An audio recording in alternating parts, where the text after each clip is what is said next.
72쪽에 정신희유분이라고 하는 단어를 보겠습니다.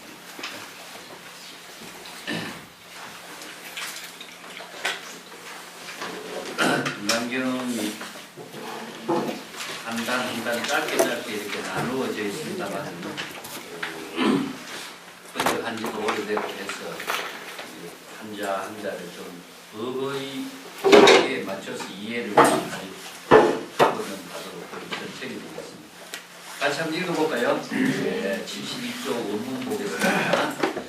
수보리 백구는 세존 하유중세 등문여시 은설장구 생실신부 불고 수보리 각자시설 열애 멸후 500세 유식의 수복자 어차장구 능생신신 2차 위실 남지시인 불어 1불 2불 3, 4, 5불 이종성근 이어무량 천만불소 종대선근 문시장구 내지 1년 생정신자 수보리 열애 실지실년 시제중생 능여시무량옥덕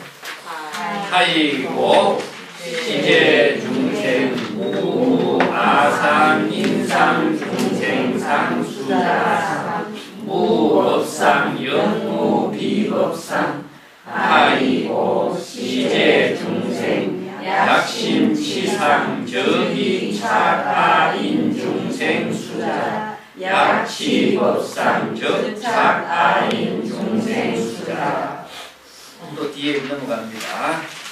하이고 약치비법상 적착아인 중생 수자 시고 오름덕치법 우름치비법 이시의고 열애상설 여등비구 지하설법 여을유자 법상공사 하황비법 여기까지가 제 부분의 답입니다. 좀 어려운 부분이 좀 있습니다. 그래서 요 단에 제가 설명을 자세히 하긴 해놨는데 우선 원문을 한번 쭉 보고 자세한 부분은 이제 설명하는 부분에 확인해가면서 보도록 하겠습니다. 수보리 백분, 수보리가 부처님께 말씀을 드렸습니다. 세존 파유중생 등문여시 은설장구 생실신부와 세존이시여 파유중생 다 되게 많은 중생이 이런 뜻이죠.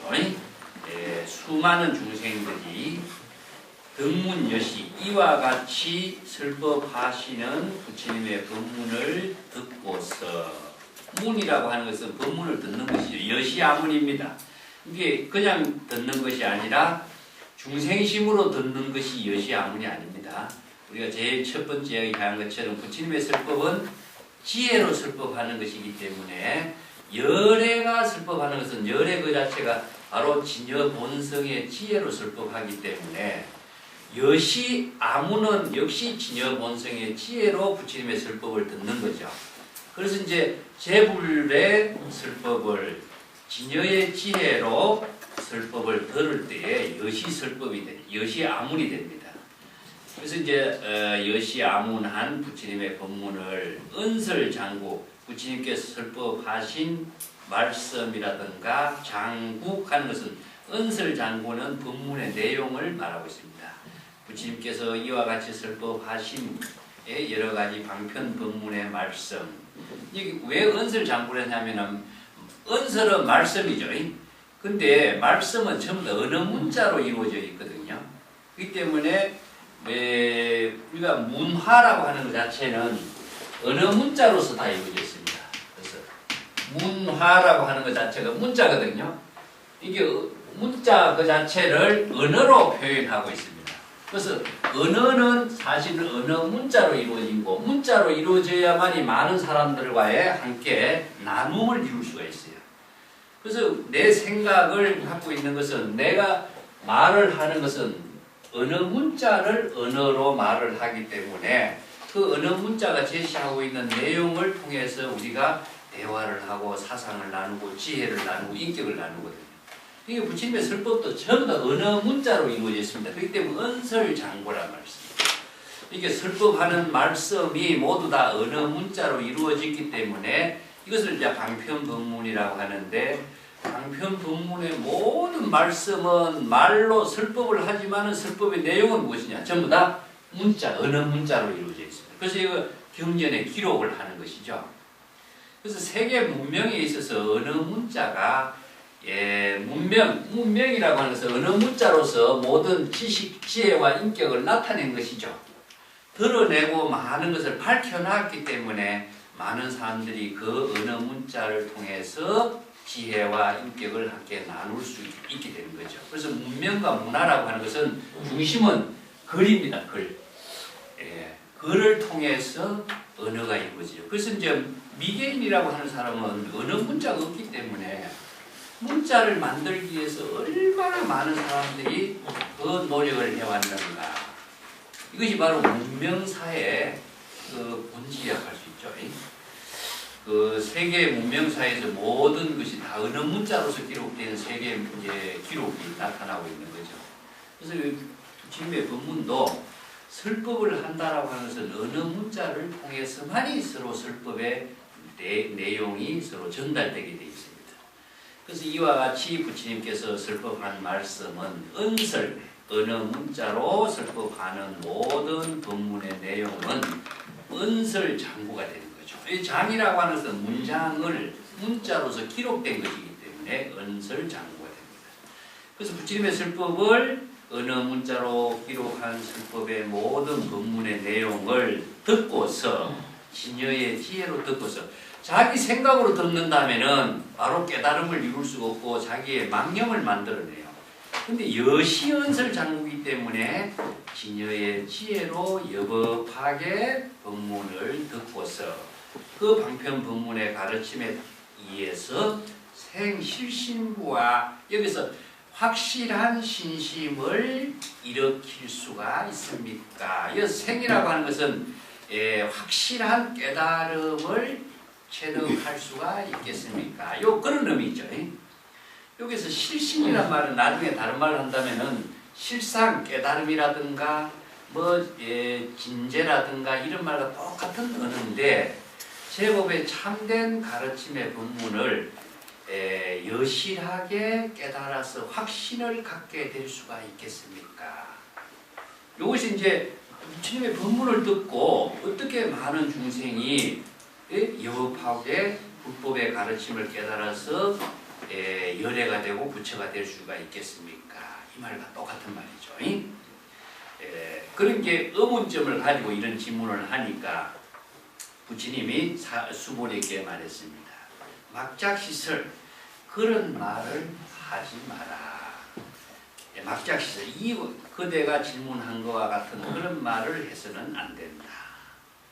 왜냐하면 열애가 멸후 500세가 된 이후에 이게 열애가 입적한 이후죠. 여기서 열애는 무엇이냐면은 서가열애를 이제 지칭해 볼 수가 있죠. 그렇지만 열애는 왜냐? 열애가 바로 누구냐 하면은 바로 진여의 지혜로 설법한 사람이기 때문에 서가열애가 진여의 지혜로 이 대성의 법문을 설한 이후 그리고 그 열애가 입적한 이후 500세, 500세라는 것은 500년이라는 한 시간을 이야기하고 있습니다. 그래서 이제 경전에서 보면은 대성경전에서 열애 멸후 500세란 말이 자주 등장하는데 이것이 불교의 정법과 상법과 말법에 대한 시대 구분을 하는 하나의 기준으로서 제시되고 있어요.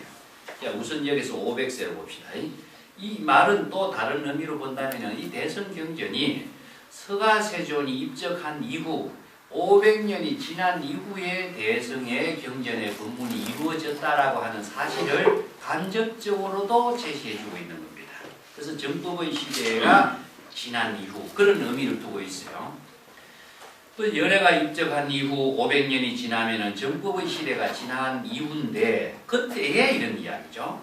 어떤 이 지계 수복자, 계율을 잘 수지하고 또 여러 가지 성근 복덕을 수행해서 닦는 사람이 있으니 그 사람은 이 경전의 법문, 부처님의 설한 경전의 법문을 은설 장구죠. 여기서 이제 은수를 줄여가지고 장구만 해놨는데 부처님 열애께서 설한 은선 장구의 법문을 듣고서 법문에 의거해서 능히 스스로 확실한 신심 깨달음을 일으키게 되는 것이며 이 법문이 바로 진실된 가르침이라는 사실을 확실하게 깨달아 체득하기 때문이다. 여기서 능이라고 하는 말은요, 경전에서 보통 능이란 말이 자주 나오는데 능은 주관적인 입장이지만은 자발적으로 이런 뜻입니다. 자발적으로. 이기 때문에 자연적으로. 이게 다른 말로 한다면은 외부의 힘을 받지 않고 이런 이야기죠.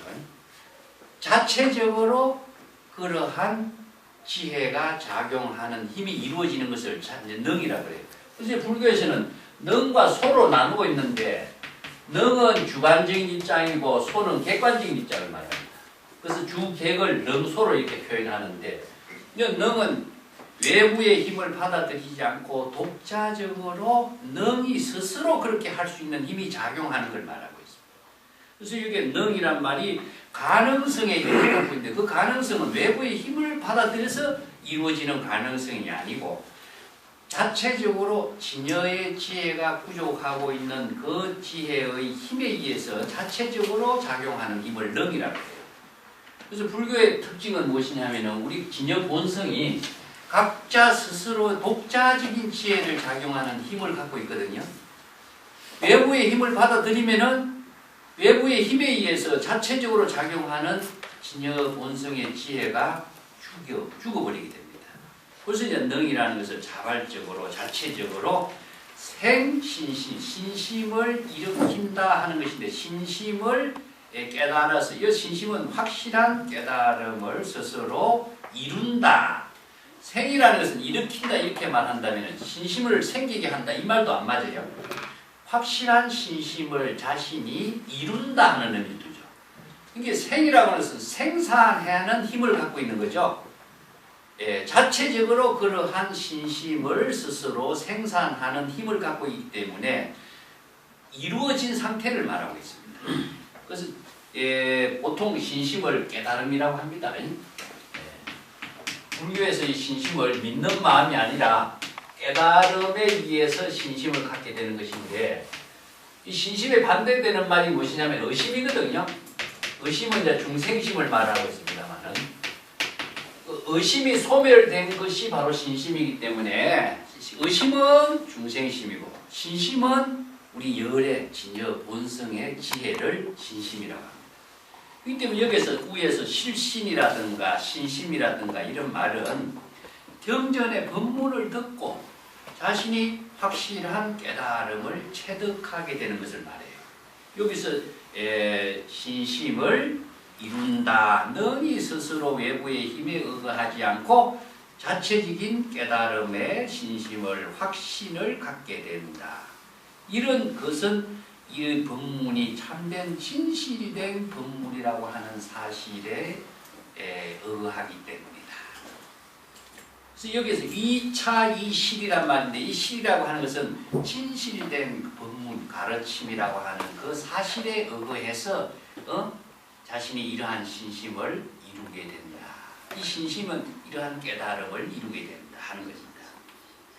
자, 여기서 열애가 인멸한 이후에 이 대성의 법문을 듣고 500년이 지난 이후에 정법의 시대가 지난 이후에 열애가 설한 이 대성의 법문을 듣고 거기에 대한 확실한 깨달음을 능히 이루는 사람이 있는데 그 사람은 어떤 사람이냐? 바로 이 사람은 당지신, 이 사람은 불어 1불, 2불, 3, 4, 5불 이 종성근이요. 한 부처나 두 부처의 영역 아니면은 3, 4, 5불 이게 수없이 많은 여러 부처님의 처소에서 뿐만 아니라 여러 부처님의 처소에서 성근을 심은 사람이기 때문이다.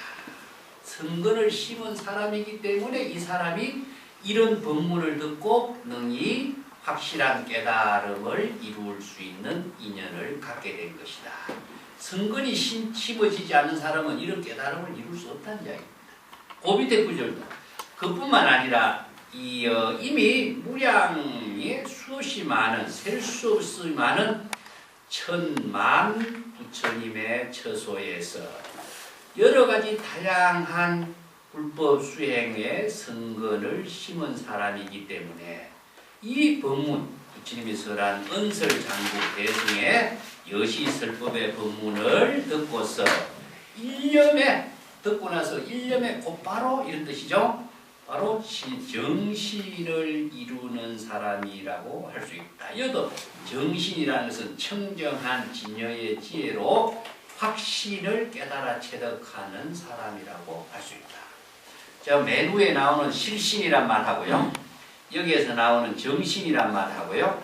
능생 신심이란 말하고 다 똑같은 말입니다.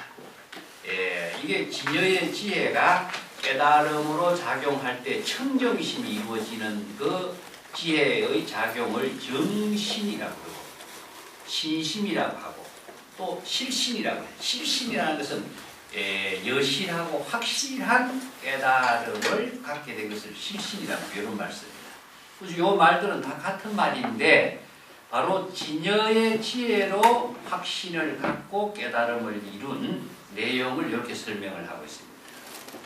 자, 맨 밑에 구절을 보면은 이 사람은 부처님의 법문을 듣고서 신심을 일으키고 깨달음을 일으키게 되고 또 청정한 신심을 깨달음으로 이룰 수 있게 된 것은 한 부처, 두 부처, 3, 4, 5 부처. 이 부처는 어떤 부처냐겠어요.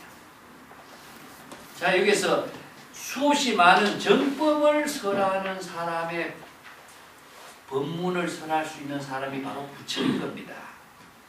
그렇기 때문에 우리가 부처라고 하는 것은 항상 모양 있는 부처의 모습의 부처를 추구하면은 부처는 영원히 우리가 대상으로서의 부처의 모습은 볼 수가 없어요.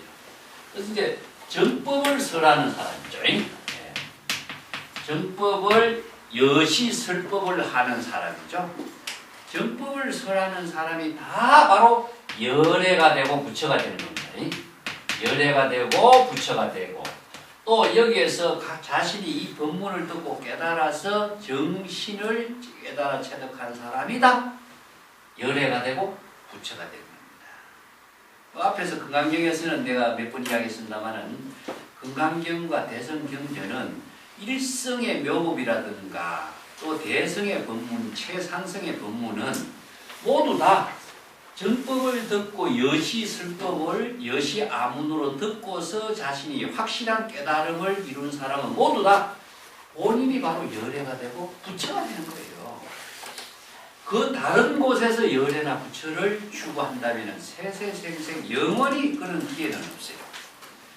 그렇게 자신이 일일불성이라든가 하는 말도 자신이 부처가 되는 것이지 다른 부처에서 이루어진 것은 아니죠.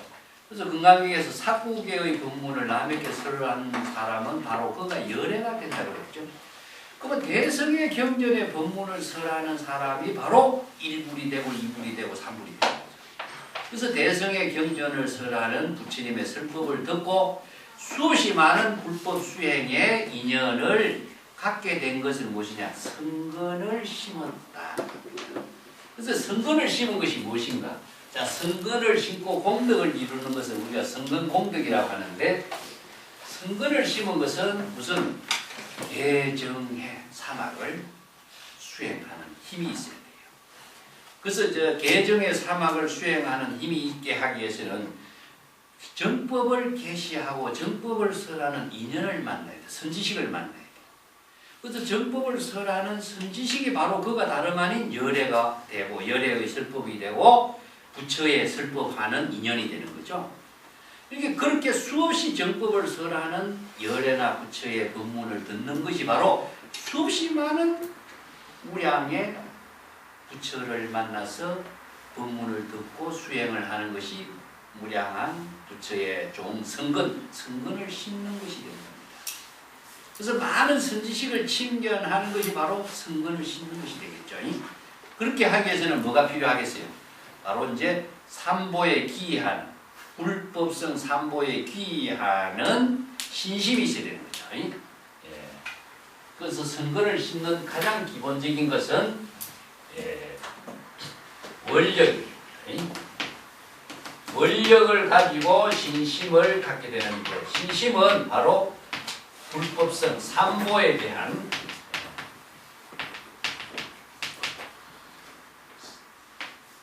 요게 기 삼보에 대한 기가 있는데 삼보에 대한 지난번에 이야기했죠. 대상의 삼보는 없습니다. 이게 자신이 바로 열애가 되고 부처가 되는 진여의 지혜를 부처라고 하고 진여의 지혜가 여법하게 지혜로 작용하도록 하는 그 법을 바로 불법이라고 합니다. 진여법이라고 그러고 그 진여법에 의해서 발심 수행을 하고 원력을 실행하는 그 보살의 실천 수행을 성경. 그래서 불법성 삼보를 자성의 불법성 삼보에 의해서 이루어지는 것이지 대상 경계의 불법성 삼보를 두고 한다면 항상 대상 경계의 의식의 대상 경계에 떨어진 법상에 떨어진 것입니다. 중생이 됩니다. 그리고 나서 삼학을 수행해야 됩니다. 삼학의 수행이 이제 개정입니다. 선정과 지혜. 이제 여기서 개라고 하는 것은 무엇이냐면은 원력의 신심과 삼학의 수행에 의해 가지고 성근을 심는 기본이 이루어져요. 불법 수행을 하는데 삼보에 기하는 신심이 이루어지지 않으면은 삼학의 수행이라고 하는 것이 이루어져요. 그것이 누구를 이해하는 것이 아니라 이것은 자신이 여법하고 정법으로서 생사해탈하는 원력이 이루어지고 또 부처의 지혜로서 일대사 인연을 보살도의 원력행으로서 해양하는 본분사의 일이기 때문에 그 불교에서 누구를 이해한 것은 없죠. 그래서 그 원력은 자신이 생사해탈하는 원력 또 본분사의 일대사 인연을 바로 성근 공덕을 해양하는 원력 이 원력행을 실행하는 모든 기본이 성근을 심는 데서부터 이루어지죠. 그래서 개는 무엇이냐 하면요. 개체를 형성하게. 개를 받는 사람은 개체가 이루어집니다. 개체라고 하는 것은 무엇이냐 하면요. 불법을 바른 정법으로서 수행하게 하기 위해서는 다른 하나의 나름대로의 기준이라는 것이 있어야 되거든요. 기준이 만들어지지 않으면은 자신이 윤리 도덕이나 인격 형성하는데 기준이 없으면은 혼란이 일어나기 때문에 그래서 이제 방편의 근본으로서 개법을 제시하고 있는데 그 개법을 우리가 수계설법이라고 해요. 이제 출가한 비구 비구니는 또 그게 맞는 여러 가지 계율 조목이 있고 제가에서는 우바세 우바이든 보살계설법이 또 있죠. 그래서 개라고 하는 것은 원래는 선지식에 의해서 이런 계율 조목을 자세히 설명해서 살생하지 마라, 음주하지 마라, 도둑질하지 마라, 거짓말하지 마라 이런 게 기본적인 계율을 이야기하는데 그 계라고 하는 것은 자기와 자기와의 약속을 하는 겁니다. 그런데 어디에서 하느냐? 부처님 도량에서 많은 선지식이 있는 데서 왜 약속을 하느냐? 여러 사람이 증명하는데 약속을 함으로 해서 그 계법을 잘 실천하는 힘을 서로 이렇게 함께 그 좋은 인연에 의해서 함께 이루도록 하는 힘을 나누기 때문에 그렇게 해요. 근데 결국에는 뭐냐? 자기와의 약속이거든요. 그래서 그 약속을 자기 스스로 하게 함으로 해서 개체가 형성돼요. 이 체라고 하는 것은 뭐냐? 계법에 맞는 생활을 하는 확고한 힘을 스스로 갖게 되는 거죠. 그 힘이 없으면은 자신이 그 좋은 방향으로 보살행을 할 수 있는 그 힘이 만들어지지 않아요. 이건 어떻게 이제 나누냐면은 수계설법의 인연을 갖고 있는 가진 사람하고 수계설법에 인연을 갖지 않는 사람하고의 모든 의식이라든가 사고라든가 행동이라든가 마음가짐이라든가 이게 달라요. 그래서 우리 학교에도 학생들이 들어오면요, 전부 다 1학년 때 수계설법을 이렇게 합니다. 학생들이 일부러 그 인연을 맺어줘요. 이것을 억지로라도 인연을 맺어주자. 그 왜냐하면 좋은 인연을 나누기 위해서는 좋은 인연을 심어두므로 해서 좋은 개체가 형성되고 자발적으로 자신의 가능성을 만들어가는 힘을, 원력을 없는 사람은 원력을 더욱더 강하게 하는 힘이 나오게 돼요. 그래서 이제 개법을 제시하는 것이고, 이것은 삶의 모든 기준입니다. 바른 성공 공덕을 이루는 삶의 모든 기준이 바로 개법이고, 나머지는 무엇이냐 하면은 선정과 지혜라고 하는 것은 열의 부처로서의 자신을 만들어가는 그 수행이라고 할 수 있죠. 이것이 이제 익어가고 익어갈 때 무엇이냐 하면은 성근이 심어졌다. 이게 원력을 세우고 개정의 사막의 수행을 통해서 성근을 심는 이유제예요. 근데 성근을 심지 않으면은 무슨 말을 해도 그 법문이 자기에게 귀에 들어오질 않아요. 그렇기 때문에 성근을 심은 사람이 그 법문을 듣고서 일념으로 바로 정신, 청정한 깨달음을 이루게 됩니다. 이 일념으로 되는 것을 은하대오입니다. 이게 우리가 선지식이 법문을 듣고 성근이 잘 심어진 사람은 바로 깨닫게 되는 거죠. 근데 성근이 심어지지 않는 사람은 이 말이 무슨 말인가, 아무리 들어도 그 말을 소화를 시킬 수가 없는 거죠. 그래서 성근이 심는다라고 하는 것은 개정의 사막을 통해서 경전의 모든 법문을 바른 수행과 바른 선정과 바른 지혜를 이룰 수 있는 모든 법문을, 한 부처의 법문을 듣는 것이 아니라 수없이 많은 부처님의 처소에서 다양한 법문을 듣고서 그 법문이 익어가고 익어가는 거죠. 그랬을 때에 그 법문을 듣고 은하되어 일념의 바로 생정신자리입니다. 이걸 선에서 이야기한다면 은하되어입니다. 은하되어입니다. 그 육조의 해령이 오조 홍인의 밤에 금강경 설법하는 법문을 듣고 법문이 떨어진과 동시에 불법을 깨닫는 것을 은하대오라. 이게 성근이 심어져 있지 않는 사람은 은하대오가 불가능합니다.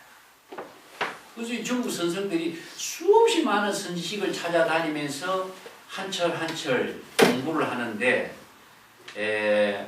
한철 한철 공부는 90일이지만은 그 한철 동안에 30년 수행한 지혜와 덕과 모든 것을 훔치는 거예요.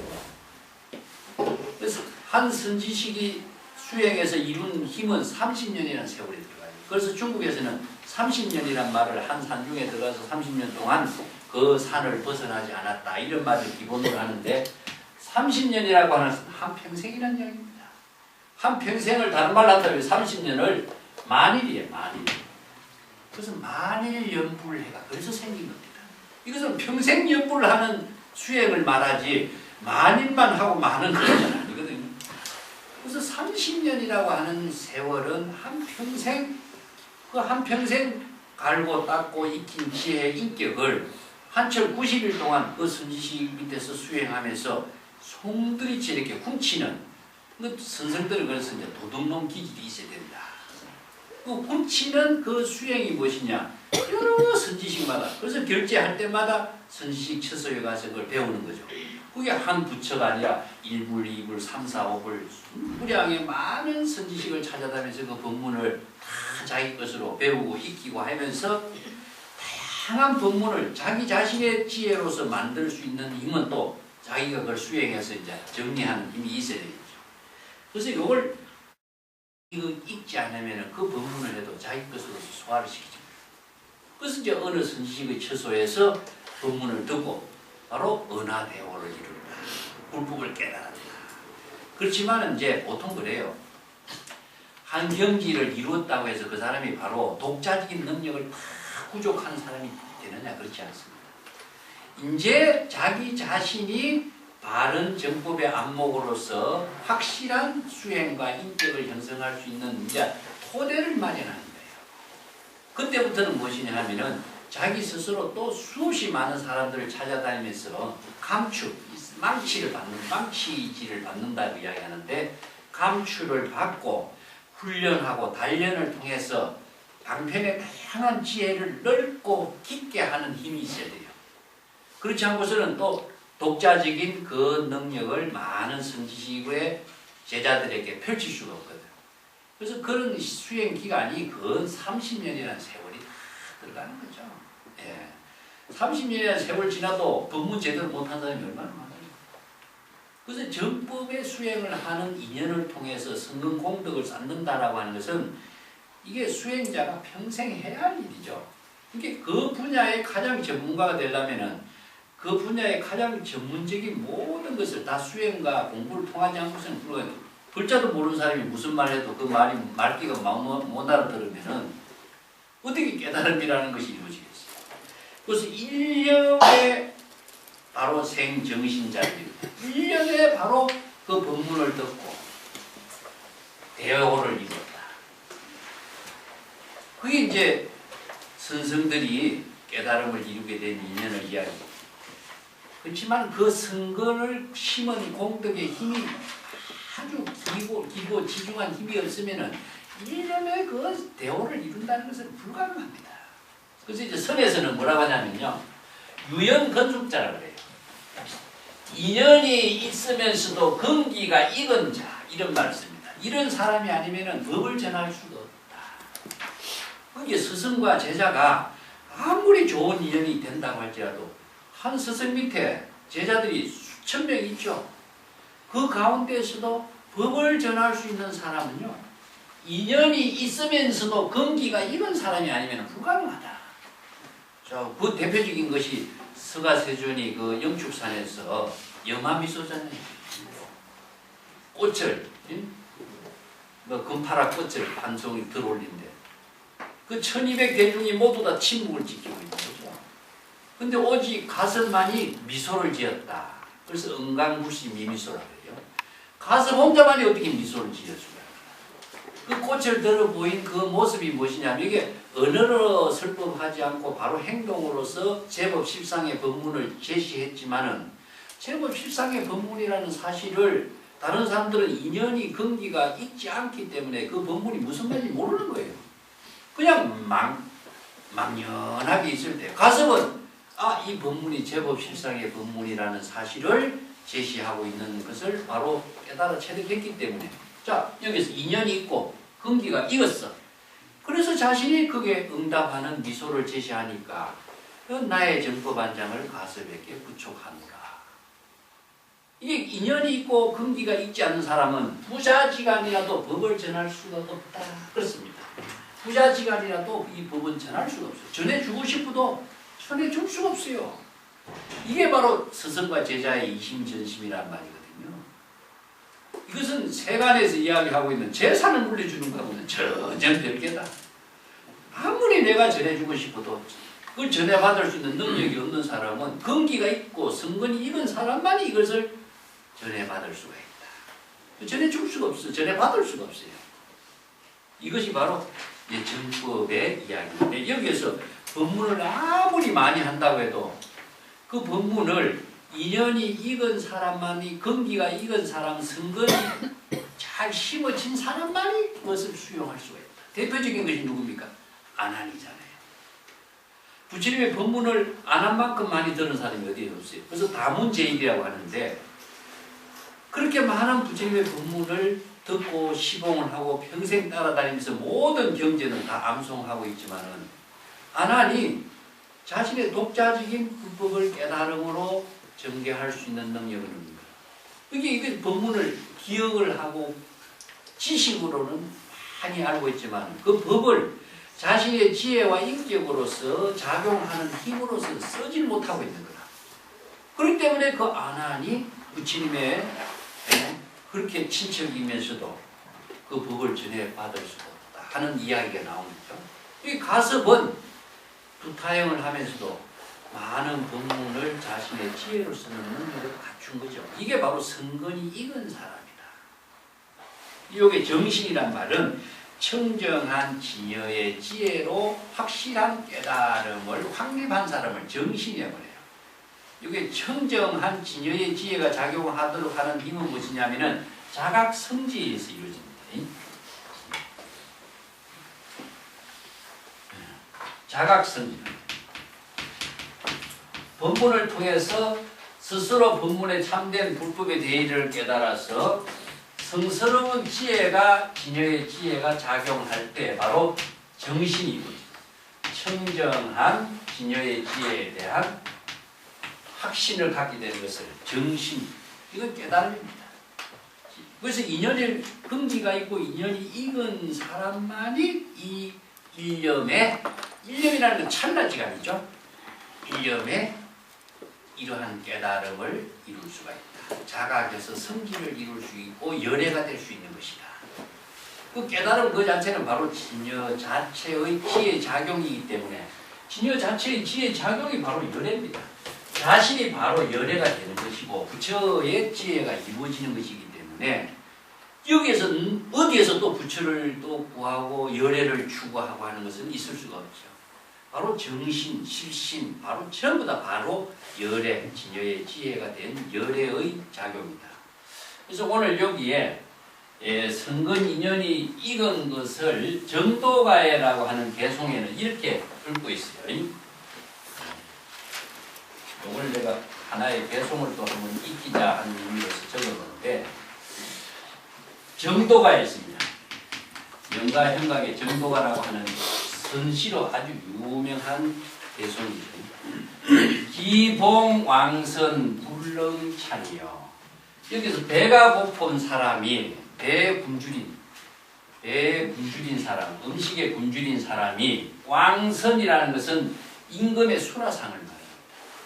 임금이 먹는 수라상을 만나도 배에 굶주린 사람이 임금이 먹는 아주 수라상, 좋은 음식을 만날지라도 능히 그 음식을 먹을 수가 없고, 배가 너무 고픈 사람이 아무리 좋은 음식을 갖다 놔도 음식을 그대로 먹을 수가 없는 거죠. 또 병든 사람이 의왕을 만나도, 의사를 만나도 차도를 이룰 수가 있겠는가. 병이 든 사람은 이제 아무리 좋은 의사를 만나더라도 그 죽음을 맞이할 뿐이지 나을 수가 없다.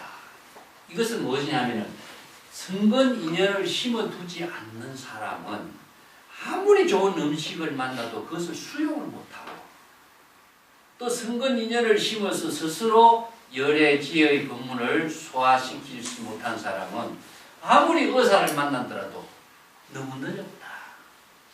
그렇기 때문에 항상 성근 인연을 심는 일은 누구를 위한 것도 아니요, 누구 때문에 하는 것도 아니다. 자기 자신의 생사대사를 해결하는 일인가 동시에 시적 인연에 자신의 본분사의 지혜로운 삶을 실현하는 일입니다.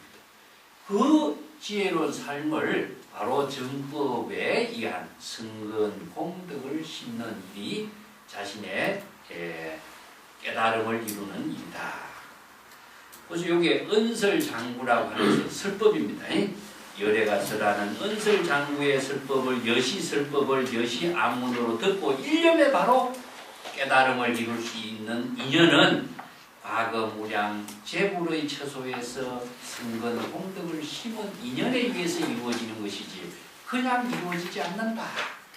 성근 공덕을 심는 일은 바로 대정의 사막을 불법 공부를 통해서 정법을 수행하는 인연을 통해서 이루어진다는 것을 제시하고 있습니다. 자, 그렇기 때문에 수보리여, 밑에 구절이 아주 중요한 구절입니다. 열애는 실지 실견 시제 중생 덕여시 무량복덕이로다. 수보리야, 여기에서 생정신자, 바로 청정한 깨달음을 이룬 사람의 바로 수보리야 열애가 되는 겁니다. 열애는 실지실견하고, 여기서 실지실견이라는 말이 금강경에서 한 몇 번 나와요. 실지실견을 열애가 누구냐 하는 것에 따라서 실질실견이라는 말은 굉장히 중요한 말입니다. 이어서 열애 누구냐? 은설장구의 설법을 듣고 일념의 깨달음을 이룬 사람이 바로 열애입니다. 그걸 잘 보셔야 돼요. 바로 부처님의 법문을 여시설법을 여시아문으로 해서 은설장구 법문을 일념에 깨달아서 정신을 이룬 자가 바로 곧 열애가 됩니다. 그렇기 때문에 수보리야 그 일념의 깨달음을 이룬 열애, 진여의 지혜는 이런 말입니다.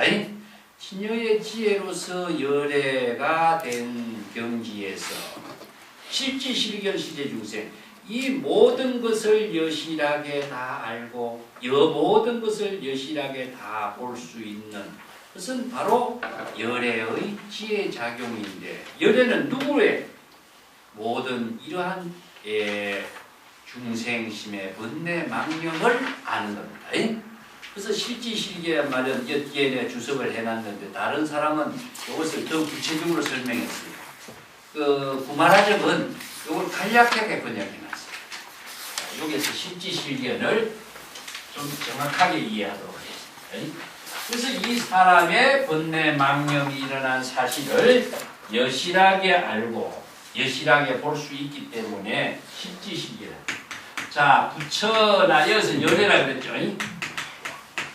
부처나 지혜가 열애가 바로 각자의 일념의 깨달음을 이루어서 자신이 열애가 된 경지입니다.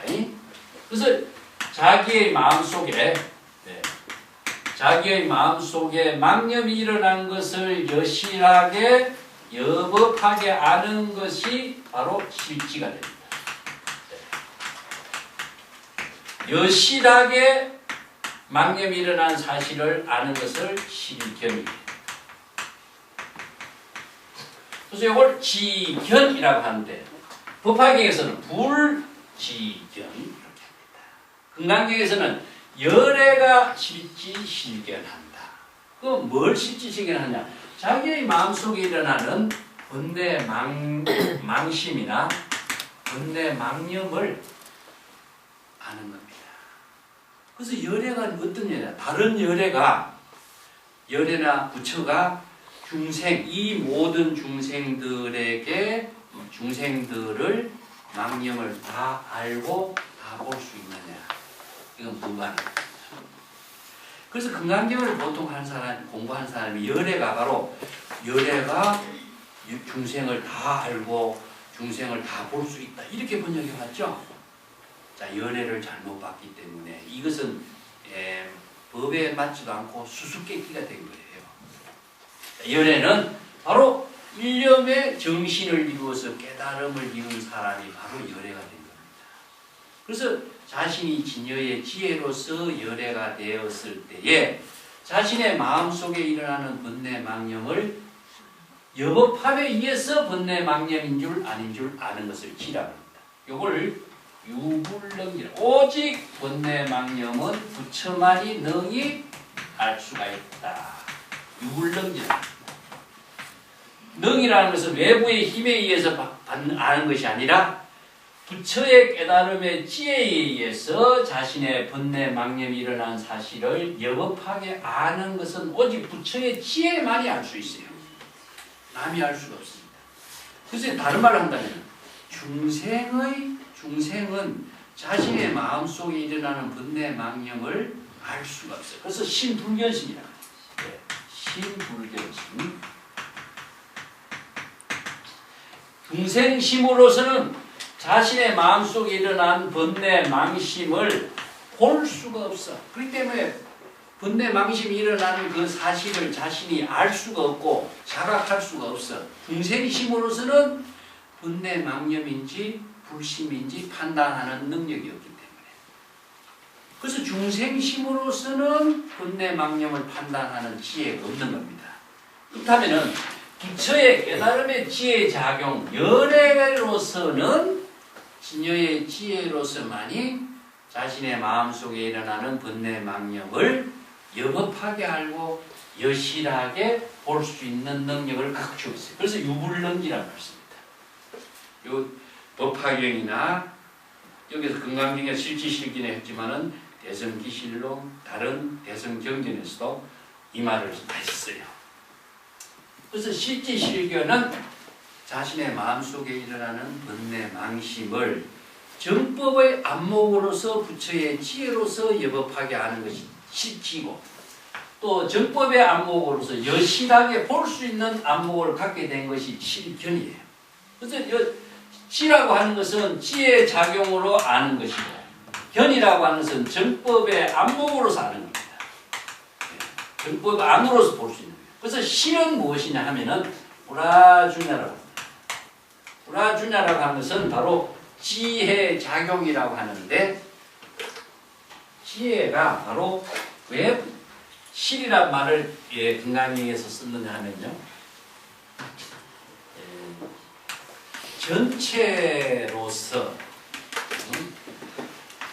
근원적인 본래의 진여의 지혜로, 이런 의미를 두고 있습니다. 전체나 본래의 진여의 지혜가 작용하는 것을 실이라고 합니다. 그래서 불아주냐라고 하는 것은 전체로 파악해서 작용하는 지혜를, 진여의 지혜를 실이라고 해요. 그래서 중생심은 비전하나라고 하는데, 이것을 비전하나라고 하는 말은 부분적으로 이해하는 겁니다. 그래서 나와 남을 나누고 주객을 나누어서 대상을 이해하는 것은 중생의 인식이라고 해요. 식으로서 중생은 알고 있기 때문에 중생심으로서는 전체를 보는 안목이 없어요. 그래서 전체로 보는 안목이 없기 때문에 번뇌 망념이 일어난 것을 알 수가 없어요. 진여의 지혜만이 능히 알 수 있다. 이게 실지실견입니다. 여기서 열애가 실지실견한다 하는 말은 각자 진여 본성의 지혜로, 부처의 지혜로 여법하게 번뇌 망념을 일어난 사실을 알고, 또 여실하게 번뇌 망념이 일어난 사실을 다 꿰뚫어서 볼 수 있는 안목이 있기 때문에 이런 모든 중생들이 모두 여시무량복들이다. 이게 중생의 번뇌 망념이 일어난 사실을 자각해서 알기 때문에 더 이상 중생의 번뇌 망념에 업을 짓지 않게 되겠죠. 번뇌 망념이 일어난 사실을 모르는 사람은, 중생은 자신이 업을 짓는지, 생사윤회에 빠졌는지, 생사의 고통에 떨어졌는지 이걸 몰라요. 그런데 자신의 마음속에 깨달음의 지혜로 열애가 되어서 망념이 일어난 사실을 자각해서 알게 됐을 때 망념에 떨어지지 않고 업을 짓는 행위에 떨어지지 않기 때문에 바로 자각하고는 성근공덕에 의해서 지혜가 이루어지기 때문에 이와 같이 진여의 지혜로서 무량의 복덕을 이루게 된다, 이 말입니다. 이게 이제 바로 열애나 부처는 정법의 안목으로서 자기 자신의 번뇌 망념을 구제할 수 있는 능력을 갖게 되는 거예요. 우리 사원서원 이야기할 적에 뭐였습니까? 중생무변 서원도 그랬죠? 그 중생은 어디 있느냐? 우리 망념의 중생이거든요. 그래서 망념의 중생을 맹세코 제도한다는 것은 각자 자신이 부처의 지혜로 자신의 마음속의 망념의 중생을 제도하는 힘을 말해요. 그렇지 않고서는 그 망념의 중생을 제도할 수 있는 부처나 열애는 없습니다. 외부의 부처나 열애가 제도한다고 생각하는 것은 이건 있을 수가 없어요. 그렇기 때문에 여기에서 열애가 실지실견, 이것은 바로 은설장구의 법문을 듣고 일념의 깨달음을 이루어서 정신을 이룬 자, 그가 바로 열애가 되는 것이니, 열애, 즉 진여의 지혜 작용으로 열애의 경지에서, 부처의 안목에서 자신의 마음속에 일어나는 번뇌 망념을 여법하게 알고 여실하게 깨달아 볼 수 있는 정법의 안목을 구조했기 때문에 이 많은 중생들이 이와 같이 진여의 지혜로서 무량의 복덕을 이룰 수가 있다. 여기서 무량의 복덕을 이룬다라고 하는 것은요, 진여의 지혜 작용으로서만 이루어져요. 이것은 진여의 법계와 하나된 진여의 지혜, 열애로서 작용하는 지혜 작용 속에 무량의 복덕이 이루어집니다.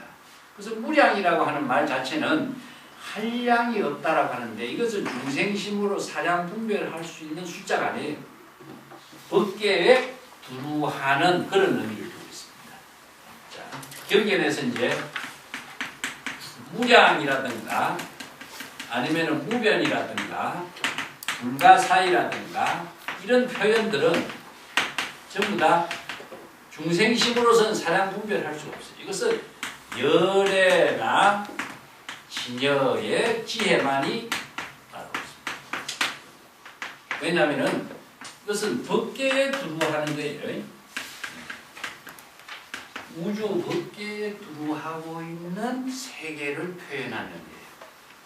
예, 나중에 이제 우리가 보시라든가 복덕이라든가 이런 말을 하는데 그거는 함정이 있는 거죠. 함정이 있는 것은 물질이라든가 의식의 대상이라든가 사고의 함정이 있는 것은 중생의 세계고 열애와 진여의 지혜의 세계, 법계와 하나 된 세계는 무한이 무한.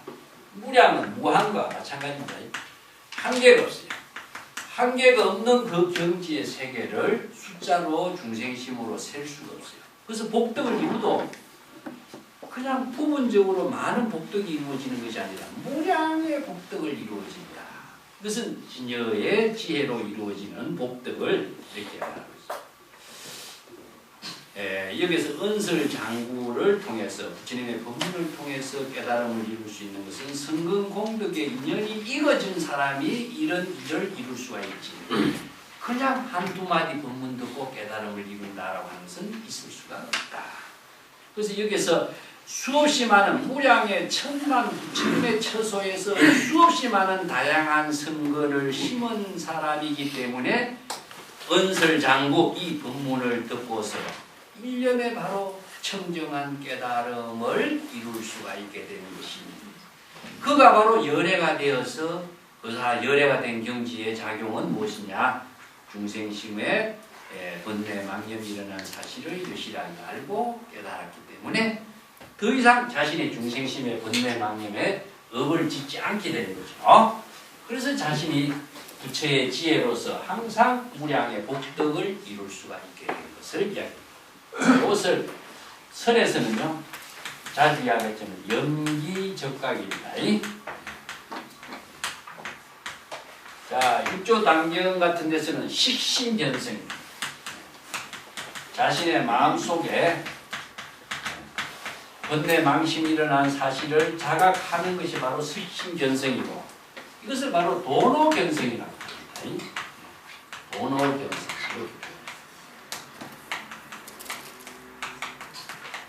경전에 이런 법문의 토대를 두고 이 한 구절 경전에서 쓰라고 있는 부처님의 법문을 받고 바로 성근이 익은 사람이 깨달음을 이루고 일념에 바로 깨달음을 이룬 사람 그가 열애가 된다. 이 한마디를 다른 말로 한다면 망념이 일어나는 사실을 자각할 때 바로 그가 열애가 됩니다. 자신의 망심의 일어난 사실을 알고 자기 진여 본성을 깨달아 체득할 때 바로 도노 견성을 이룰 때 바로 견성 성불이 됩니다. 자, 똑같죠? 금강경의 이 법문하고 선에서 이야기하고 있는 염기적각이나 도노 견성이나 똑같습니다. 예, 이게 다르다고 한다면 선하고 경전의 법문이 다르면 그것은 선하고 경전하고는 불법하고 전혀 관계없는 것이다. 여기서 열애라고 하는 말에 대해서 우리가 경전에서 열애나 부처를 존재하는 열애나 부처로 봤기 때문에 이 경전의 내용을 오해를 한 겁니다. 그래서 진여의 지혜, 자각적인 진여의 지혜가 바로 자신이 열애가 되는 것이고 바로 열애로서 지혜가 작용하는 것이 바로 부처인 겁니다. 여기서 부처가 되었다라고 하는 목적이 아니라 부처는 깨달음으로 이룬 지혜가 이루는 작용을 하고 있는 상태입니다. 항상 ing라고 내버렸죠. 열애나 부처는 존재하는 열애 부처는 없습니다. 지혜로 자각적인 작용을 하는 부처와 열애가 있습니다. 그래서 열애가 되어서 자신이 번뇌 망심이 일어난 것을 알고 자각해서 볼 수 있기 때문에 더 이상 자기 자신이 중생의 번뇌망념에 떨어져서 업장을 짓지 않는 깨달음의 지혜를 하게 되죠. 그렇기 때문에 이러한 깨달음을 이루는 모든 중생들이 이와 같이 진여의 지혜로서 무량의 복덕을 체득하게 되는 것이다. 자, 그 뒷장 넘어가 보겠습니다. 왜냐하면 이런 모든 중생은, 여기서 중생이라고 하지만 수행자적인 입장이죠. 모든 중생은 바로 법문을 깨닫고 모든 여러 부처님의 처소에서 선건을 심은 이런 모든 중생들은 아상, 인상, 중생상, 수자상이 없기 때문이요. 또 아상이라는 것은 자아의식이라고 그랬죠. 인상은 무엇이냐면 인간으로서의 자기 존재에 대한 의식. 중생은 오온으로 구성된 자기 존재에 대한 의식. 수자상은 자신의 존재하는 생명은 영원하다라고 하는 자아의식. 자, 전부 다 자기 중심의 자아의식 속에서 자신의 존재의 입장을 의식하고 있는 겁니다. 이것을 금강경에서는 사상으로 제시해놨어요. 이 때문에 아상, 인상, 중생상, 수자상이 없을 뿐만 아니라 법상이라는 것은 무엇이냐? 고정된 어떤 법의 모양에 대한 인식이죠. 예를 들어서 부처님의 가르침에 대한 어떤 고정된 생각도 법상이 되는 거고, 또 부처님의 모양에 대한 어떤 이미지를 갖고 있는 것도 법상이 됩니다. 이 법이라는 것은 의식의 대상 경계를 말해요. 자기 중심으로 어떤 생각을 하고 있을 때에 자기가 생각하고 있는 의식의 대상 속에서 어떤 이미지가 있죠. 그것을 바로 법상이라고 합니다. 어떤 동물을 보고 우리가 저 고양이가 예쁘다 하고 고양이의 예쁜 모습을 우리가 의식의 대상으로 생상하게 되는 것은 뭐냐? 이게 바로 법상이 되는 겁니다. 부처님의 모습을 우리가 생각하고 있죠.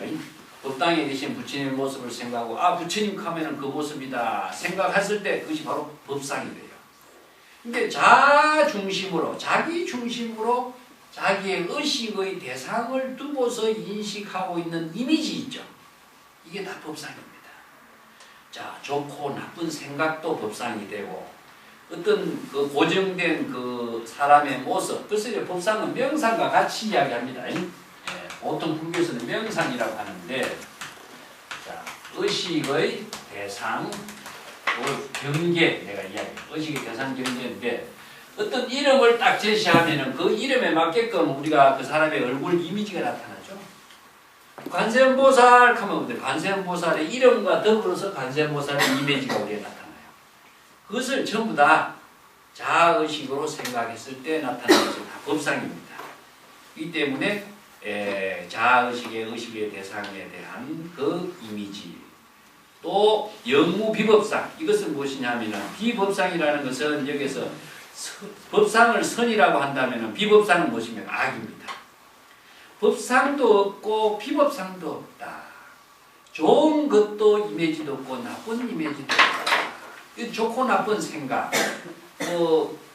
부처나 중생이라고 하는 이런 차별적인 생각, 이런 모든 이미지까지도 대상 경계로 두고 있지 않기 때문입니다. 그래서 이 대상 경계를 두고 있다고 하는 것은 내가 중생이라는 이야기입니다. 그것은 바로 번뇌망념이라는 것이 되죠. 그래서 불교에서 이 법상을 이해하기 위해서는 내가 자주 설명을 합니다만 자기 중심이다. 자기 중심이라는 그 생각을 갖고 자기 중심의 생각을 갖고 있으면은 주가 되고 그 생각의 대상 내용을 심의식이라고 합니다. 심의식이라고 하는데